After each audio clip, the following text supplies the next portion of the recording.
I am glad that you have come to me today, for I have gathered you all here for one purpose, and that is to watch me commit suicide in reverse and let me explain to you my will that has everything to do with killing all of you. But it really doesn't.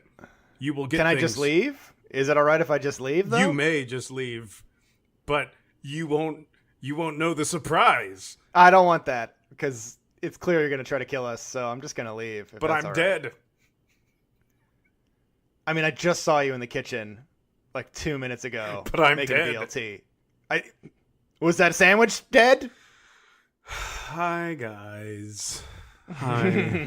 My name's Corey Feldman, and aside from hosting, or not hosting, aside from making a insane rock album that I promoted ill-fatedly on talk show, I also produced the Old Boys podcast. I didn't know if you knew that.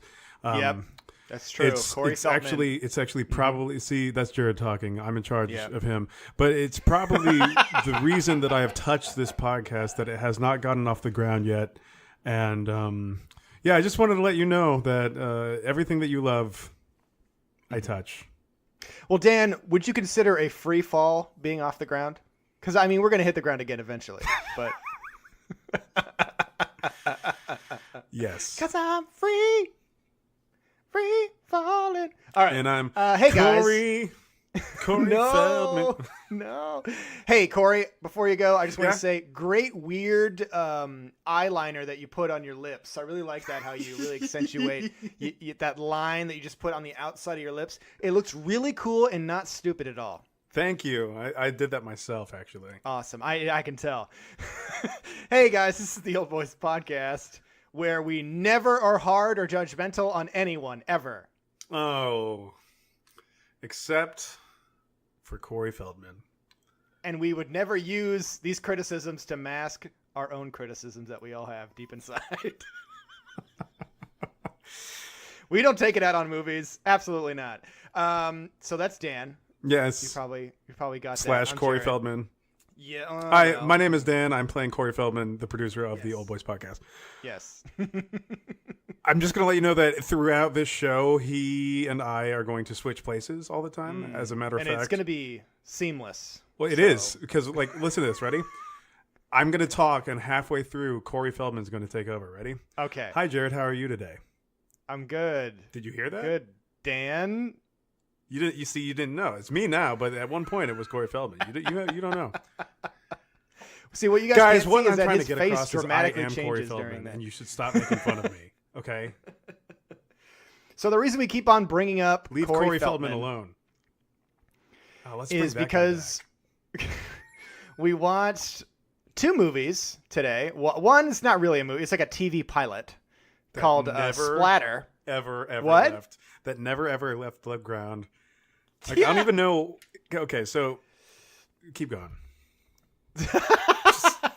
I'm interrupting too much. So that's the first. It's like a 30-minute little thing. You probably don't really need to watch it. No, It's don't. fine. We're just going to talk about it for 5 minutes. Yeah, and then the other movie we watched was Deep Dark, which is a horror movie that Dan Dark. has assigned for us for Spooktober. Oh yeah, or hey whatever we're guys, doing. this is the first episode that is our Spookoween extravaganza. But because we had some difficulties getting some episodes out, this is going to be, I think, the second week of October this is dropping. So that means we're going to bleed our Spookoween into that first fucking week in November, because we got to get 4 out. Yeah, I mean, that's probably my fault because I went on vacation I and don't a bunch care. of shit happened. We do 4 episodes of Spookoween. But through that's rain, life. through sleep, through shine. There's some more rain. But, Dan, Yes. for fuck's sake, could you somehow explain to me what Splatter is? Yeah, Corey Feldman Actually- kills himself and comes back to the life and kills all of his rock buddies. What I should say is, could you explain this movie in a paragraph instead of just one sentence? Like you just, I think it's harder to actually expound upon it than to just succinctly say what it is. Self-indulgence is a crazy thing that people have to overcome sometimes. A lot of the time, though, people refuse to overcome self-indulgence, and they make terrible choices, such as releasing an album with no musical talent, or just like high out of your mind, or whatever it was that he was doing, or making a film, or pitching to Netflix the stupidest thing. Okay, Jared. The plot of Splatter, is it not completed in one episode? Yes, it is. After being slated for 10 episodes, where would they go after he killed everybody? So that's the confusing thing. So the gimmick of the show, it was created by Joe Dante and Roger Corman. Roger Corman being like, he's like a big B-movie horror guy. And I mean, it's not good. No. So, first of all, it's not good. There are some interesting special effects that I enjoyed. I mean, and interesting plot twists. I thought the plot twist was interesting. So, do you know the gimmick of this little thing, or how it's supposed to work? Okay, so it was supposed to originally be a web series where when people watch the first episode, which you would hope would be 30 minutes long, it seems like they're maybe only 4 minutes long, that the audience would vote on who is going to die and who is going to live. That would have been awesome. So it's a pretty cool idea. When they tried to execute it, they found out, in practice, this would be so difficult to do because let's say they film an episode. People say, we want this character to die. Now they have to get all of those people again, go back into the studio, film it, edit it. You know, all that shit takes so fucking long. So they're like, okay, that's not feasibly possible. But what we could do is pre-film. Yes. And then film just play all them. Of the endings and all the possibilities. But then that became very difficult because now instead of, let's say you're doing a 10 episode show, now you're doing how many? Like 100? Like who knows how many fucking and sometimes it's just maybe certain scenes that you'd be filming. Then you have to make them make sense in the continuity, of like the order of things. And if you fuck that up, that's hard. So then what do you do? So their goal was like, maybe we can film all the possible outcomes and then later on film some pickup scenes that would connect scenes together. I don't think that's a good idea. I feel like if you're going to do a show like this, you should just do it, choose your own adventure, and film every single possible thing. Because if you're able to get that done, that would be fantastic, but very difficult. And limit maybe the choices that people can make. I don't know. So in concept-wise, it sounds really fun. You have people in a house, and an evil rocker, zombie, voodoo man is going to kill them all one by one because they're all assholes. Like one's a groupie, one's his ex-girlfriend, one's his old psychiatrist. It's a pretty standard plot. You don't really care about anything that's happening during it. I wasn't invested at all. I thought the voodoo thing was really stupid. Yeah. I kind of got turned off by the fact that his name is Johnny Splatter. I mean, honestly, the worst thing about this is Corey Feldman. I feel bad saying that because I feel like he gets kicked around a lot. But boy, I mean, I kind of do, so that makes good. A lot of sense. I appreciate your empathy. I actually enjoyed him more as the zombie because in this movie, he kept switching from like him being the rock star persona where he looks kind of normal. He's just got like eyeliner and stuff on. And then he switches to like the zombie, and that's all like the special effects they do. And the special effects kind of look cool, but he is just, I don't know. I don't know. Like I like Spencer Pope, the guy who basically lived at the end of the film. I always see him around in like different Tony Todd, horror he's movies. The Candyman. Yes. Oh, I'm sorry. That's his stupid character name. So Tony Todd. Yeah, is what you're talking about. Yeah, Tony Todd is. He's fucking great. I forgot he was the Candyman. God damn, that movie is good. Yeah, it is. I don't know if that movie would hold up if I saw it again. So, Dan, how do you feel about Splatter? Never watch it. I don't know why Netflix is holding on to it. That's a disservice to your I mean, maybe just to hold on to the idea and the gimmickiness of it, but unless you did all that research, which I didn't really do, I didn't go as far as you did, and you probably only went like to the next page. Yeah. I did not do a lot of research. So, yeah. It's not worth breaking down scene by scene. No. The camera work is atrocious. It's like shot on like a digital video camcorder that you can go buy at Walmart. It's fucking bad. A lot of like fisheye lens shit. Oh my god. Now, and the lightning special effects. Yeah. Like Photoshop lightning. So, verdict just all right. Sorry, Corey. It's all right, man. Oh my god. So now let's move on to the official assignment. The official assignment. Deep, assignment, dark. assignment. Dark. Okay, so Deep Dark is a film about a failing artist who seeks help from his uncle, who is also an artist, but his uncle's like a good artist, or he just makes a shit ton of money from like scrounging and ripping people off, essentially. So his uncle is like, hey, I got the perfect thing for you. You can use my studio apartment for this much money. He's like, I'm broke. I can't afford that. And eventually he just buys like 2 weeks of it for him. And he starts making great art. But what the catch is, the art is coming from a hole in the wall that is voiced by a sultry woman. And she proceeds to let him pull out globs of flesh by guitar string. I thought they were like eggs. They're like stone eggs. They're very fleshy and nasty looking, and he includes them in his art, and then it just has this weird effect over people to where like they love it, but then it's like an aphrodisiac. Just looking at the art makes people want to like go fucking crazy and start screwing each other. So he becomes extremely successful, but then there's this kind of caveat of in order to get what he wants, he has to spend time with the hole. And the hole is very needy.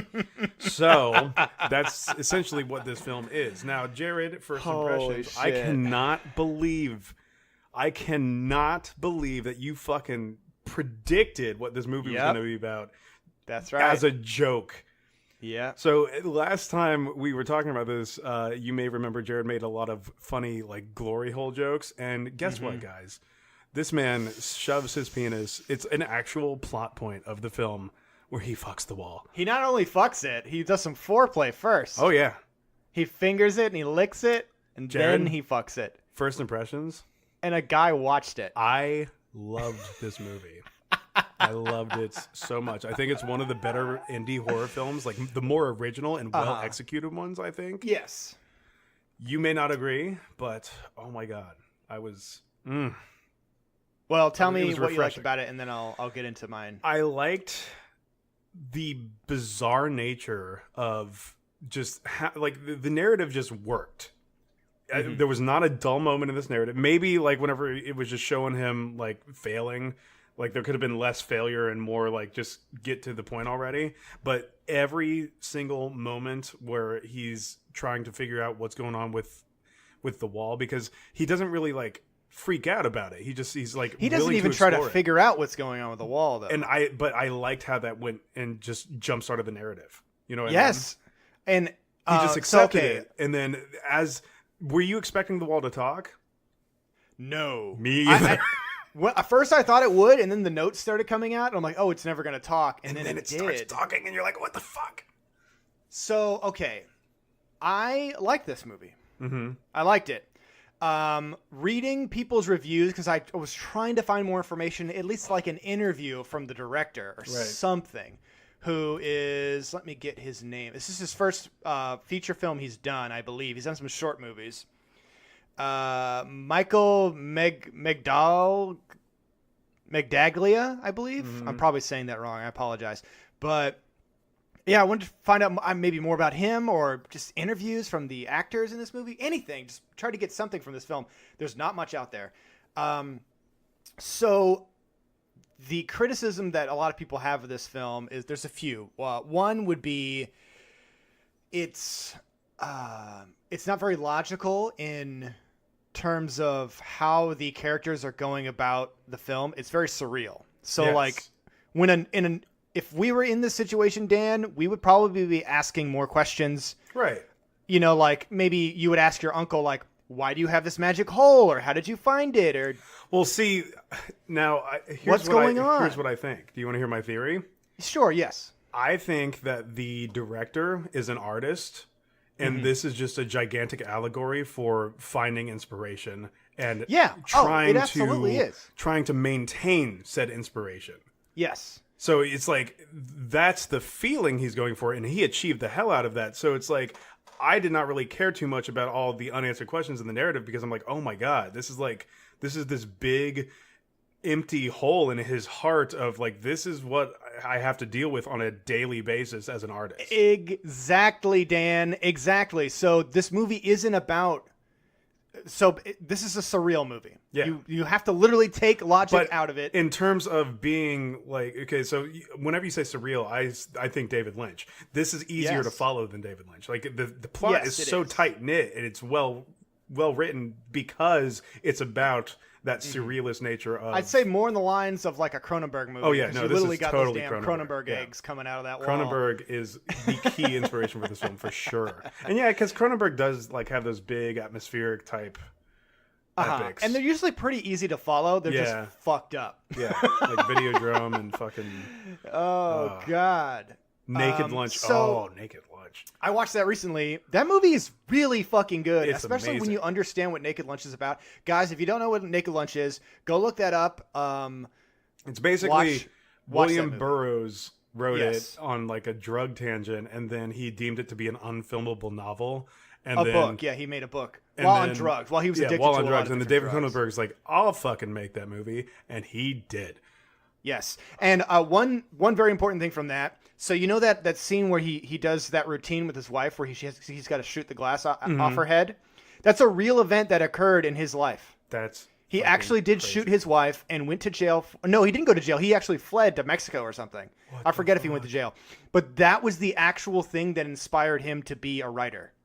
Because he What said the if he had never fuck? accidentally shot his wife while he was drunk, he would never be a writer. And if you watch that movie again, all of that about his inspiration and everything else, his pain and his sorrow, that all comes from him killing his wife. And that's how he becomes an artist.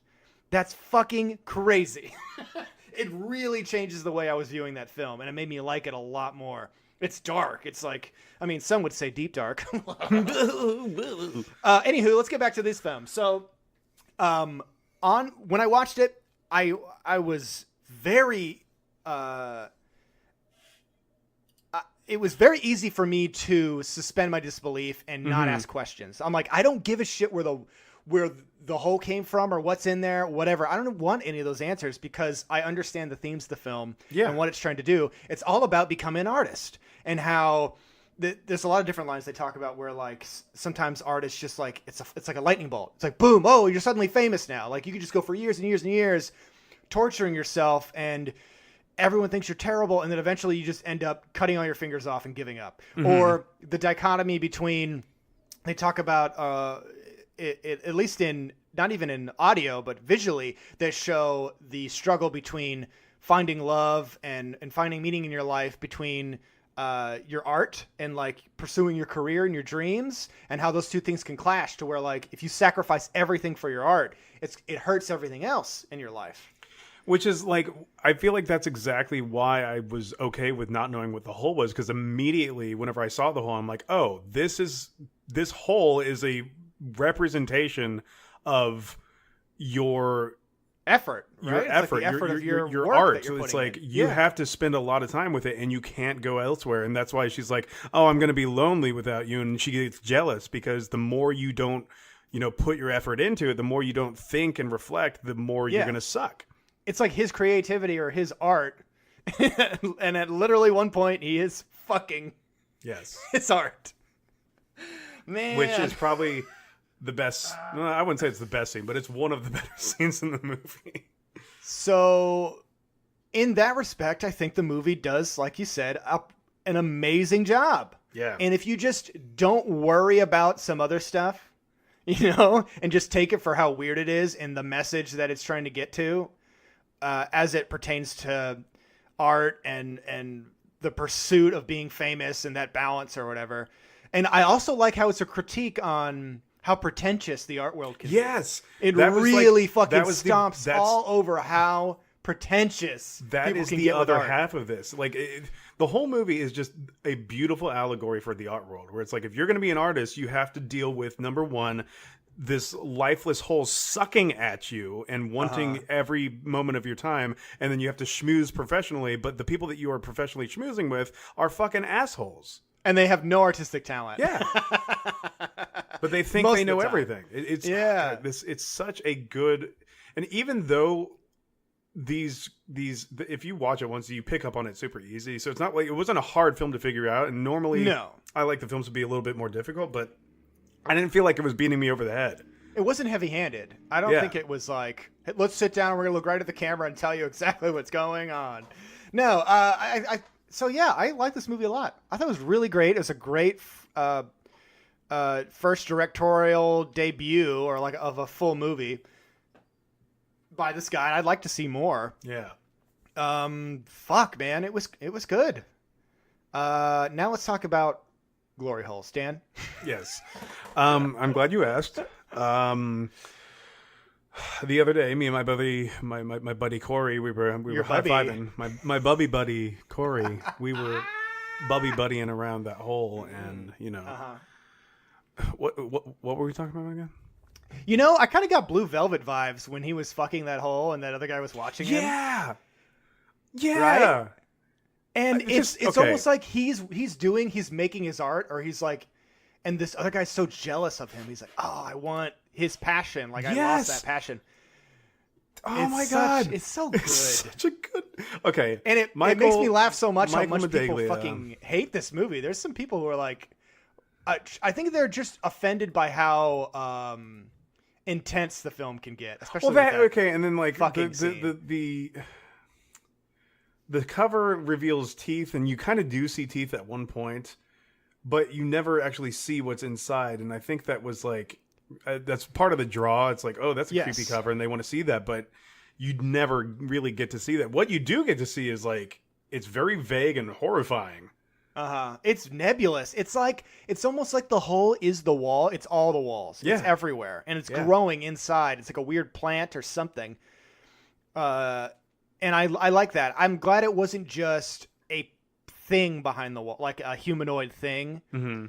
What I thought was interesting is, so the monster or whatever that lives in the wall, or that could be very well the apartment, I don't know. It has that woman's voice. Mm-hmm. How different do you think this movie would be if it had like a monster voice, or like a non-human voice? I really don't know. Because I mean, it would change the tone about it for sure. The fact that it has this very feminine, easy to listen to voice almost makes you feel more uneasy. Yeah. Because of how he ends up having to interact with it, where it's like, oh, why don't you seal it with a kiss? You know, it's like, it's his weird relationship. The only other monster voice I can picture as this hole is Michael Keaton's Beetlejuice. I haven't seen that movie in a long time. Oh, no. God damn it. Oh, Michael Keaton, you're the best. Okay, so I want to read this review really quick. Please. A lot of people who didn't like this film on IMDb noted the things I had said previously about they didn't understand the logic of the movie. But like I said, it just, you gotta get past that. For this type of a film, I think it's almost mandatory. You know, you don't go into like a fucking David Lynch movie saying like, wait a minute, none of this made sense. Well, why was half of that film in a dream? I don't get it. Were you expecting to be treated to like David Lynch / Cronenberg level like atmosphere? I thought this was going to be film. A standard horror slasher, and then once I realized what this movie was trying to tell me, I was 100% on board. Right. So I wasn't expecting the surrealistic nature of it, and whenever I saw it, I'm like, oh, okay, yeah, I really like. And like, so watch this movie. Everybody should go watch this movie. Support Michael Medaglia or Bruce Birbiglia or Michael Mike Birbiglia. Go watch his new stand-up special. Yeah, no. So yeah, go support Mike. I'm sorry, Mike. Go support Michael Medaglia, please. best film I've seen in a while on this show. Like, really? You know what I mean? Shit. Okay. In terms of being like an original plot that I've never seen before, like, which is funny. Okay, so I'm gonna read this review, and then I want you to get into what we were talking about off air. Damn, there's so much fucking shit to talk about. Okay. I haven't been this jazzed to talk about a movie in a while. I know. That's what it's amazing. All right, here's what this guy wrote. Post-traumatic stress disorder. I don't think I'll put his name. This is the only review he did.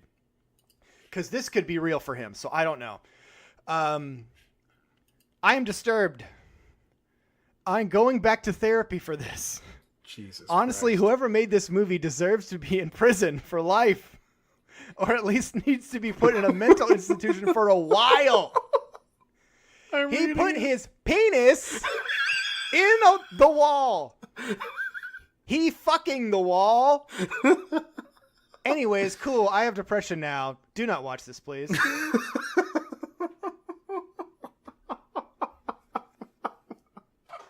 I just loved he wrote penis in all caps. He's like, he put his penis in the wall. This is one of my favorite reviews ever. He gave it a 4, like as if that was gonna. Oh, see, now I gotta read all IMDb reviews just in case people write this all the time. Much fun. I love reading bad reviews because they're always just like, I didn't like this part of the movie, and then that's it. And they're just like, I hated it. I loved that part of the movie. So it was funny. so awesome. Oh my gosh. Yeah, because some people are saying this movie's pointless. There's other things where they didn't get. Now I'll the themes. say, I mean, like it's pretty straightforward what's going on. One of them kind of caught my eye, where he said, "It's like Barton Fink being John Malkovich." It's like Barton Fink being John Malkovich and Videodrome had a 3-way. I like the sentiment of that, and I like the eye-catching title. Yes. I don't really see being John Malkovich at all. I can kind of glean Barton Fink from it, but it's like it's very Cronenberg. Like I felt Cronenberg all day. Very Cronenberg. I had another reviewer who was more succinct than the last one I read. I won't read theirs. But I can see their criticisms where they were talking about how it reminded them too much of other things. But then, so there's a book called The Cipher. I've never heard of it. Mm-hmm. I guess it has to do with two people finding a hole in the wall and they become obsessed with it. But I doubt that movie has anything to do with artistic merit and anything to do with being an artist. So I feel like this movie is different enough. So it's almost like saying, well, we can't make movies about holes anymore. That's like... It's like saying you can't make a film about teens going to camp getting murdered. You know? can't say Merry Christmas. Yeah, it's God damn it, fucking war on Christmas. Whoa! I can't. Nobody can fuck holes anymore like I used to. I mean, yeah, just kind of cram it in now. It's just a limp. Just fucking flop it right in there.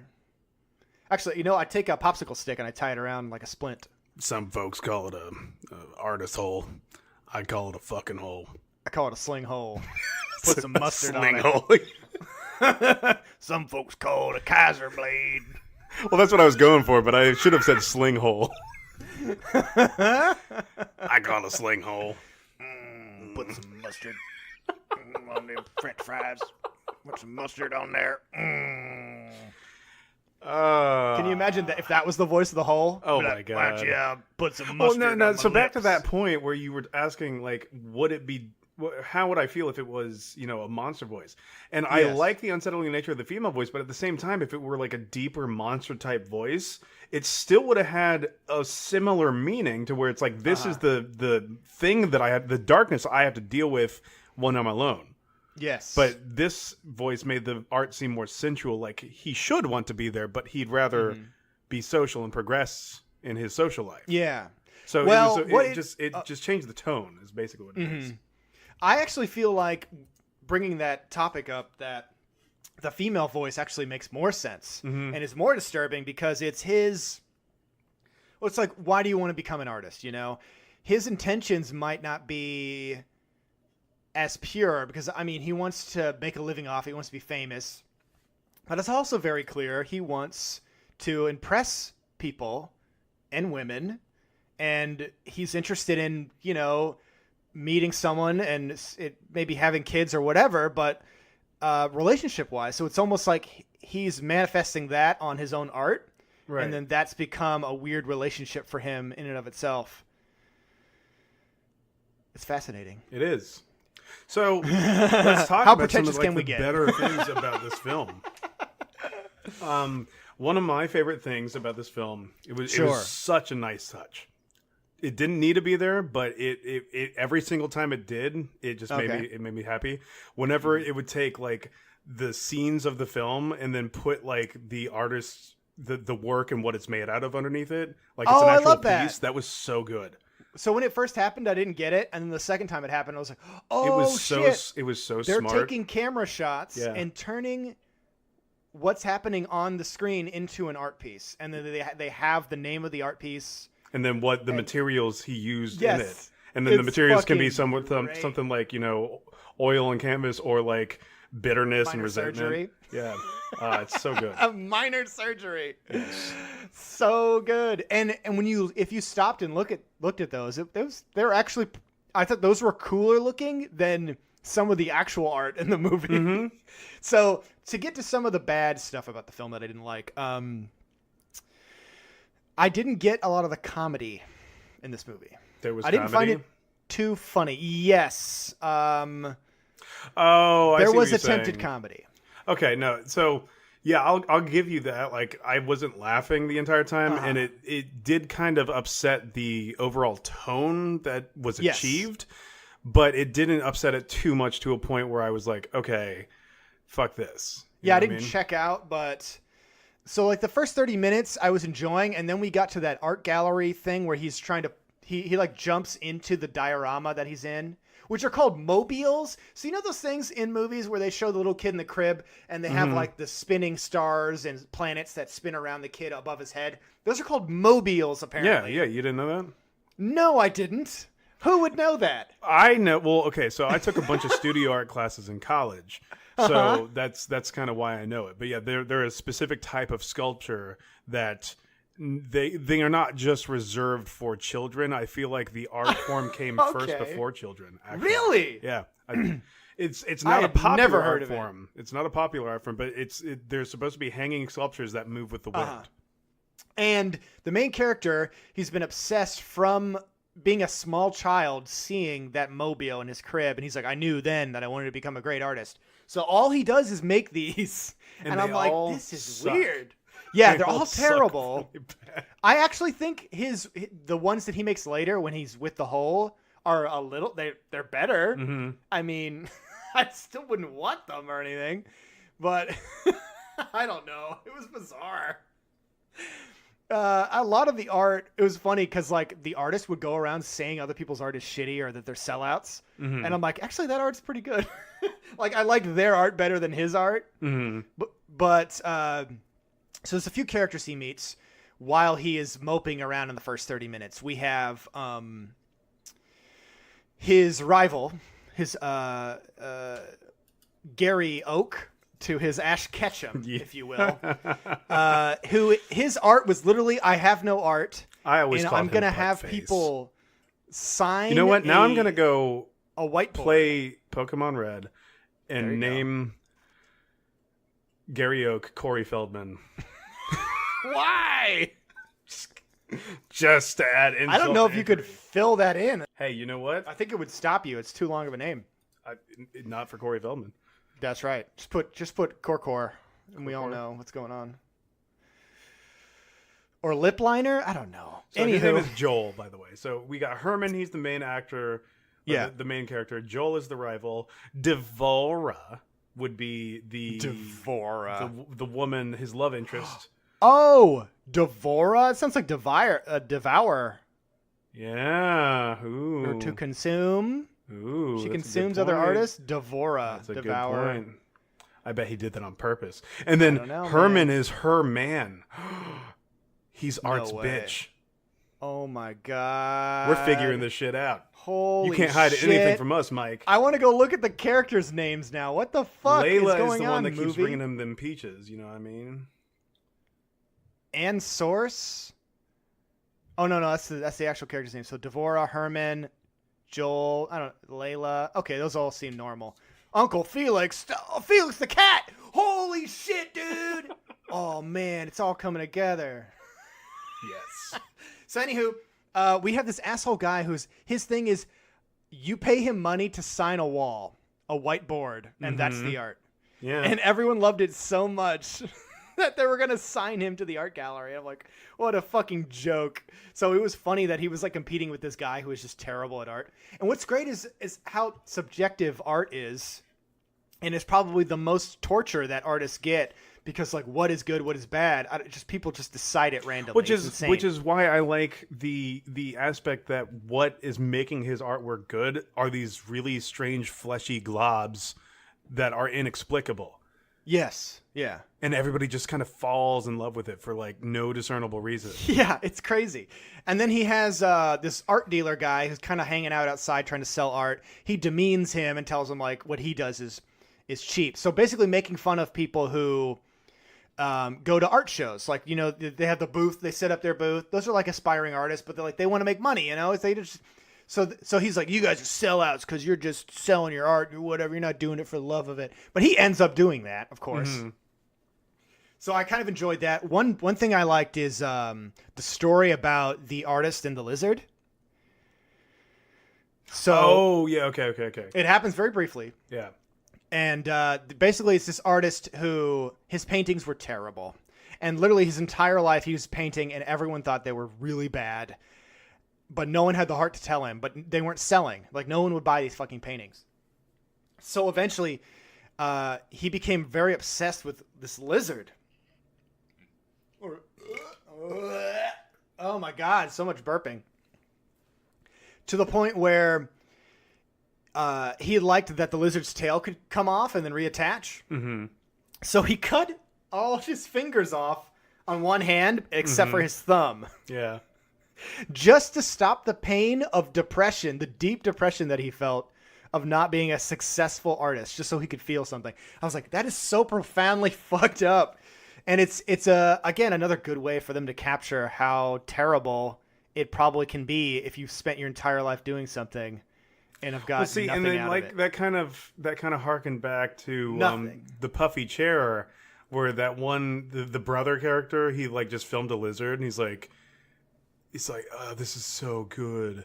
And then they were just kind of like saying, yeah, it's good, man. Yeah.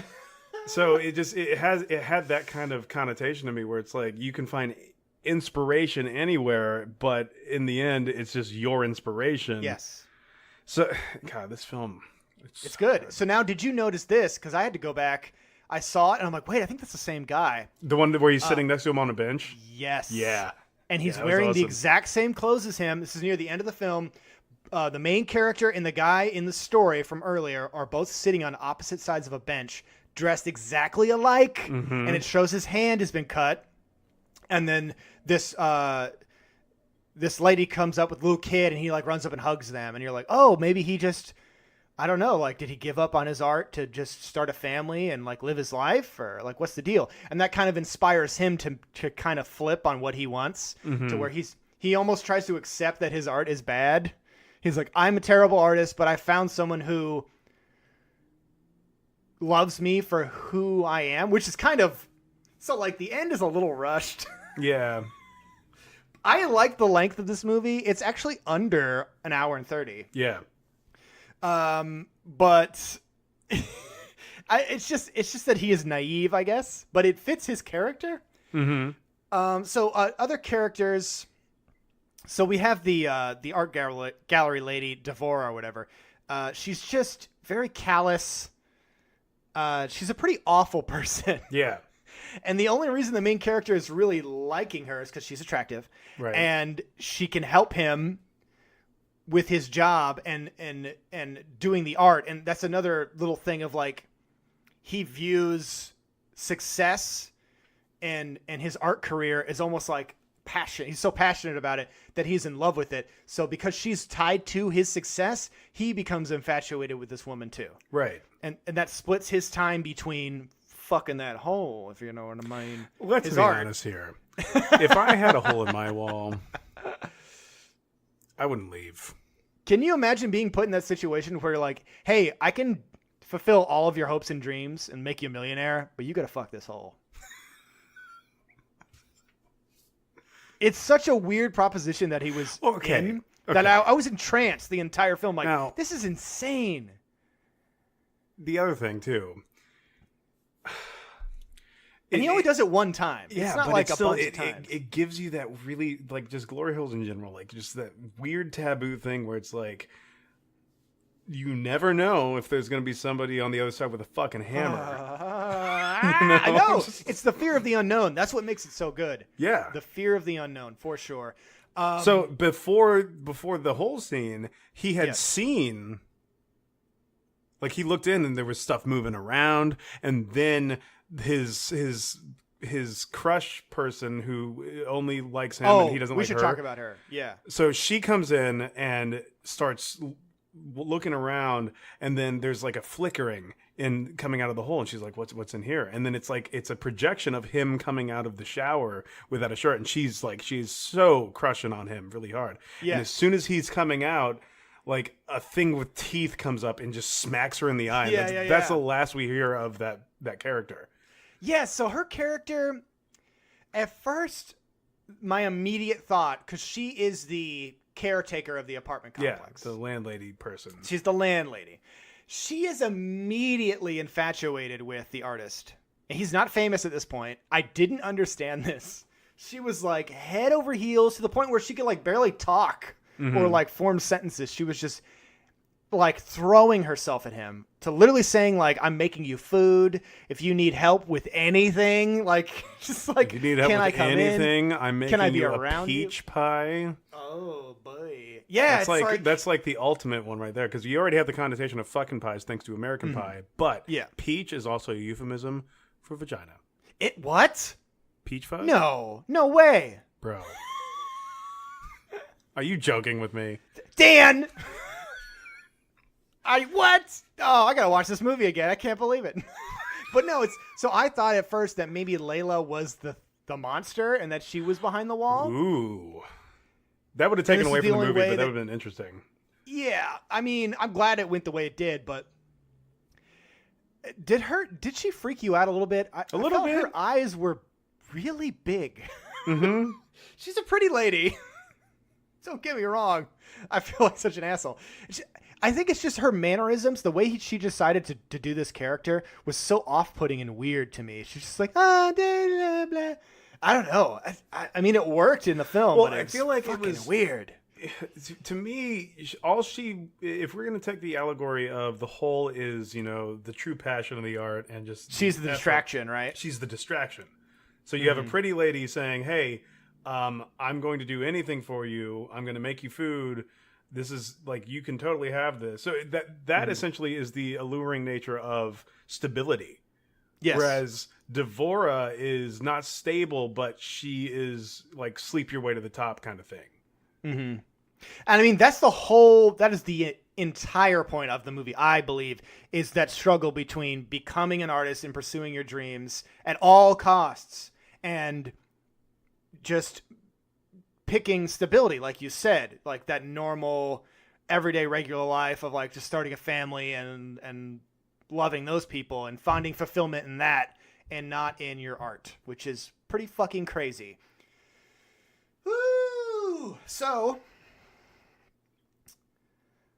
that was a cool scene. I like that scene when she checks up on him and he's not there, and the weird thing bites that thing. So what did you think about when the art dealer Devora shows up? Oh, the whole calls Devora on the phone because she's like, I know my man is cheating, the artist. So I'm going to call Devora and tell her to leave him alone. That was weird. I liked that a lot. Like at first it was very weird, but whenever that scene had its payoff where like she comes into the room and then there's a chair set up in front of the hole with candles everywhere, you're like, how the fuck did this happen? There was nobody there to do it. How did that happen? Nobody there to do it. It's very supernatural and weird.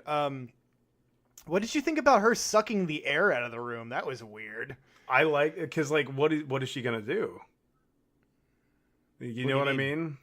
Because like, Devora is smart enough not to go near the hole. So how how is Devora going to die, essentially? And so basically the house just sucks all of the oxygen out of the room, and all the candles go out, and then she almost suffocates. But she is saved. Yeah. It was interesting. I kind of wanted some more cooler deaths, but again, this movie isn't about that. It's not, but then at the same time, you have Devora getting back. Because, so essentially, we learned Devora is a terrible artist. Yes. And Devora understands now, because she had the powwow with the hole, that's where the source comes from. Yes, that's where his inspiration she doesn't need him. He just needs this inspiration. But so the hole is what it is. But if you're really thinking about it from the themes of the film, it's this woman is going to try to transplant this guy's inspiration in her house, which is not going to work because it's his inspiration, not hers. Yep. So she needs to get it elsewhere. But what she does is, and this is like probably the most revealing, amazing scene of the film. She goes with a sawzall or whatever, like those handheld auto saws. Sawzall. Where was that from? From that Mom and Dad movie we watched. Oh yeah, it's Sawzall. Yeah. Fucking Mom and Dad piece of Sawzall. shit. Anyway, it's Sawzall. She starts fucking going to town trying to transplant. So she's like sawing into the wall, and the wall is screaming bloody murder and bleeding everywhere. So it's like this really horrifying thing where it's like, this wall has a presence that is physical, and it needs to be cared for, and here you are just murdering it for the sake of it not being able to work for you.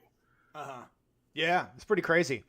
Boy, and then in that scene, she accidentally cuts all her fingers off. Yeah, to kind of go back to that event, during a struggle, which basically neuters her ability to make art. Really, think about it. So then she just gets up and runs away.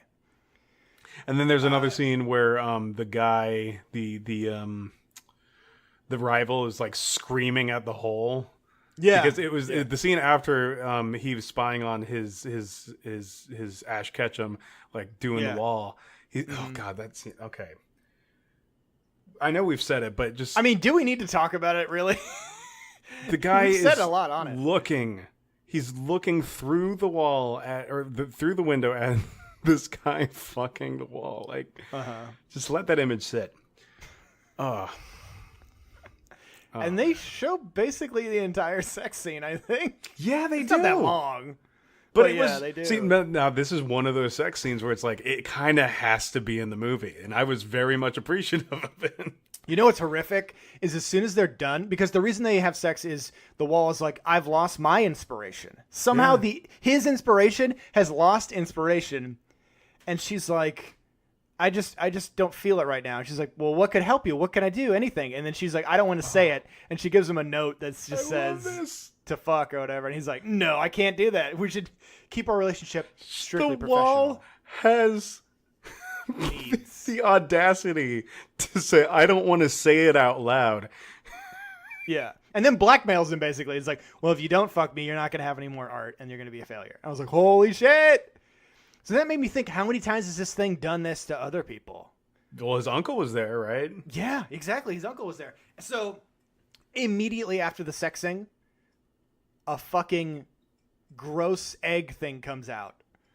And he's like holding it. And I'm like, these are definitely like baby making eggs right here. This is so, it's so gross. See, now this one's even more potent because it has part of his seed in it, you know? Yes, that's what's so insane. He's literally, he's given birth to his art. Literally, Dan.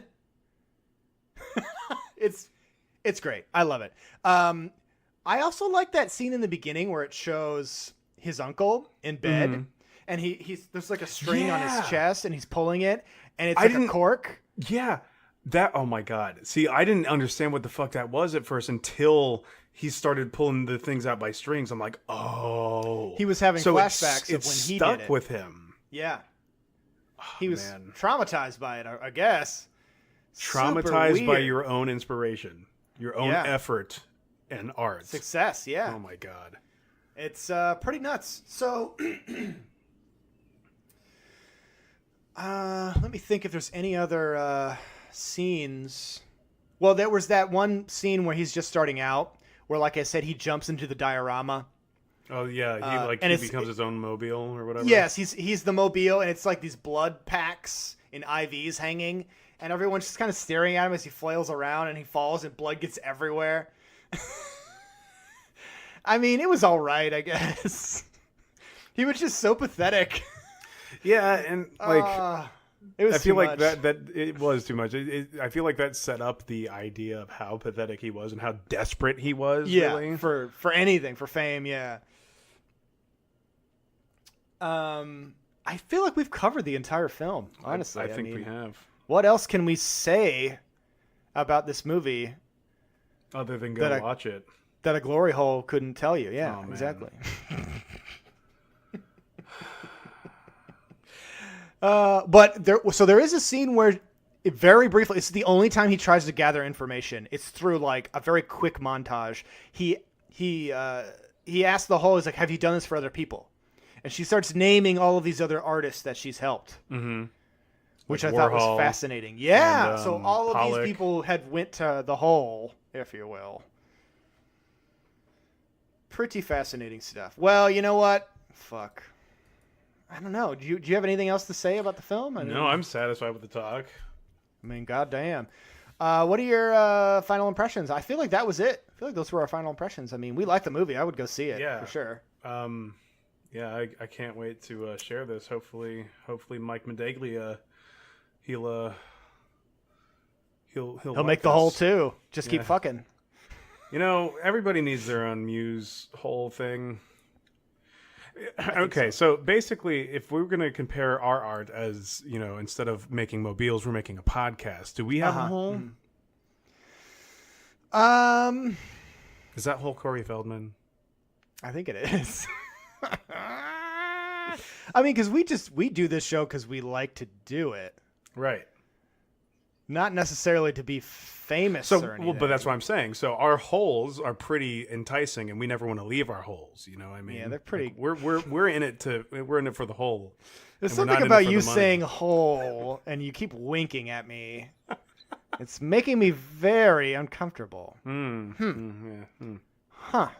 So okay, I have some movies, Dan. Okay. I was trying to find something for Spookoween off air. Week I have 2. 3 movies. Oh, yes. What's up? You will be assigning week 2 of the Spookoween extravaganza. Week 2 of Spookoween. Actually, I want to see what this movie is real quick. Did you pick up on the fact that the tagline for Deep Dark is "This is no glory hole"? Oh my God, no! That's I thought it was on the careful what you cover. wish for. It says "This is no glory hole" on the cover of the film. Shit. Jesus That's amazing. Christ. Oh my God. Okay, so here's the movies I found. The Sleeping Please. Room.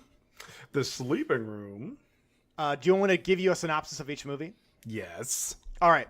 When a feisty teenage girl, Blue, I guess her name is Blue, is dispatched to a rundown Regency town house on the seaside resort of Brighton, she is surprised to discover her new client is a good-looking young man, Bill, who is renovating the abandoned Victorian brothel. Ooh. So now it's got like a guy with like a scarecrow mask. So I'm hoping it's not a home invasion movie because I really don't like those, but who knows?